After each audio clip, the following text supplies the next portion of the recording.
Nate changed my life a few years ago. Just simply being my friend. So please, with me, welcome Nathan Osmond.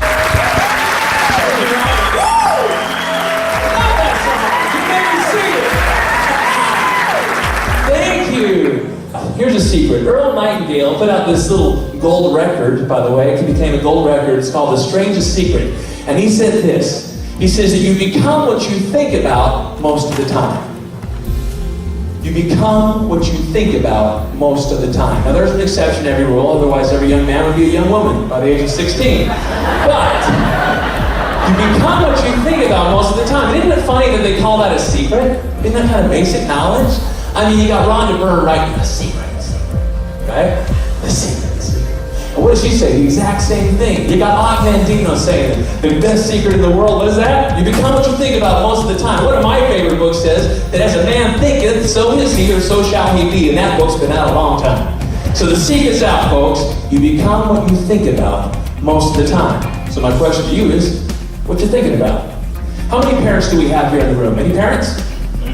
Congratulations, one of the best callings in the world. I have 3 little boys, and I can guarantee you, just like me, there's not a single parent in this room who's not absolutely concerned about the type of kids that your kids are hanging out with. Why is that?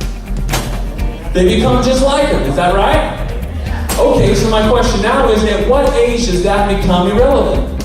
I love what John Andrew Holmes once said. He says, never tell a young person that something cannot be done. God had been waiting centuries for somebody ignorant enough of the impossible to do that thing. Isn't that a great quote? I love that. If you've never failed, you've never lived. I love what Abraham Lincoln says. My concern is not that you have failed, whether you are content with your failure. Isn't that interesting that we live in a society where we're told more about our limitations than our possibilities? Have you ever heard the word no? Yeah, no. Those are some great initials. Those are my initials. When people tell me no, you know what they're doing? They're cheering me on.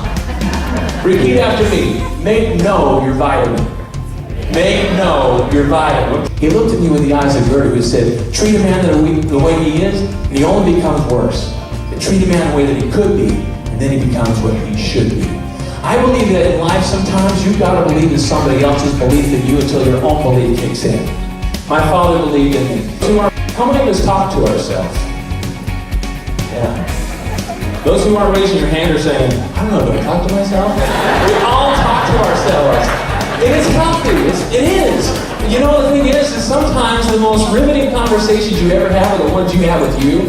And sometimes the only good thing you're ever going to hear about you are the things that you say to you. So be good to you.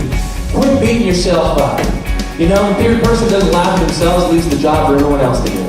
And most important, folks, like Henry Ford put it, you can't build a reputation based on what you're going to do.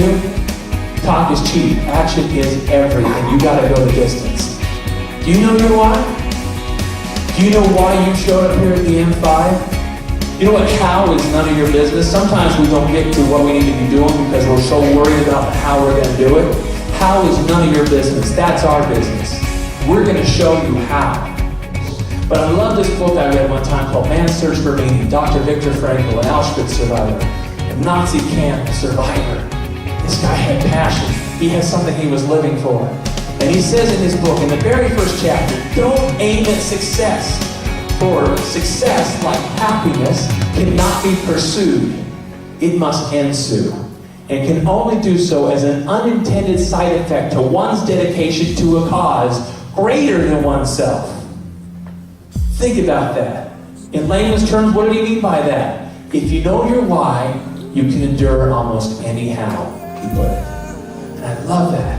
I know what my why is. See, oftentimes with our work and our jobs, we get tied down with this belief system that I work for a boss. I work for a company. I work for a supervisor. Baloney. You better put that garbage out of your mind. One of my favorite billboards, speaking of highways and real estate, said this: the people you work for are waiting for you at home. Did you get that? The people you work for are waiting for you at home. And when I saw this, I knew my why. But that's my why. You guys need to figure out your why. Repeat after me. Life is hard. Say it like you mean it. Life's hard. You know why I have you say that? Does that sound like a motivational speaker? But once you come to grips that life is hard, life is tough, guess what? You can get beyond that. So what? I had a chance to work with a guy who's a great speaker. He's completely blind. He wasn't always blind. He went blind at 23. He wrote a great book, said, I'm blind, so what? I love that attitude. But understand what it's going to take to get you there. The next one is focus. F. Focus. All right? Do we live in a very noisy world? Yeah. Any of you were watching television last night, you saw every freak and their mother selling you creams and dreams and smoke and blue mirrors, and you buy it because it's shiny. You know? The thing is you got to focus. There's a lot of distractions. There's a lot of people who will tell you every reason in the book why real estate is a bad thing to get into right now. Right? Do you think I told my family I was going to Nashville to record? No. You know why? I didn't want to be talked out of my dream. Come on, you come from the Osmond family. Why in the heck would they do that? Are you related to somebody that loves you so much they don't want to see you get hurt? Yeah. Have you ever had somebody just love you so much that they discouraged you from doing what you really ultimately wanted to do in life? I knew my family well enough that if I told them what I wanted to do, they may try and talk me out of it. So the best thing to do is just go do it. Don't tell anybody. And once you start getting the results that you want, then they're going to start asking you questions. He says, if you're ever racing a car and you get into a tailspin, do not look at the wall. You hear that? Do not look at the wall, because if you do, guess what you're going to hit? The wall. Isn't that interesting? He says, if you'll focus your direction, if you're focused down to where you want to go, down the track, the body naturally pulls the car out of the tailspin and you start going where you want to go.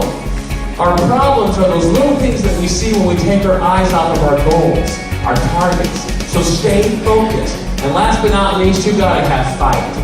You gotta put the oomph in triumph. In fact, I went and saw my doctor. He said it's much worse. He says, you have ADOLSD. What's that? He said, your cancer damage. He said, oh, it's shiny things. You know? Stay focused. Thank you, ladies and gentlemen. I will search the world. I will face its harms. You always had to milk the ending.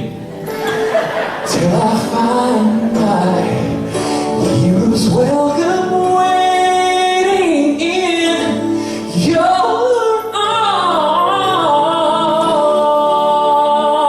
Thank you once again. Woo!